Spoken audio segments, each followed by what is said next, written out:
संसाराचा पंचनामा करण्यासाठी इथपर्यंत आलो. वाहिनी गप्प बसायचं. तुम्हा दोघा नवरा बायकोच्या भांडणावर हेच कळलं की मानसी माझी आणि हो तुम्ही या विषारी नावाच्या पिल्लोला आजपर्यंत दूध पाजून मोठं केलं आहे आणि याच विषारी नावाचा पिल्लो तुम्हाला कधी डाऊनशी करेल याच काही नियम आहे. कारण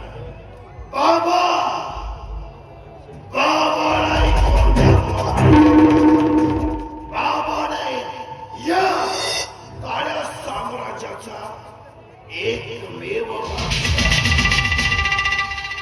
सोडणार नाही. अशी वाट लावून लागेल तुमच्या संसाराची.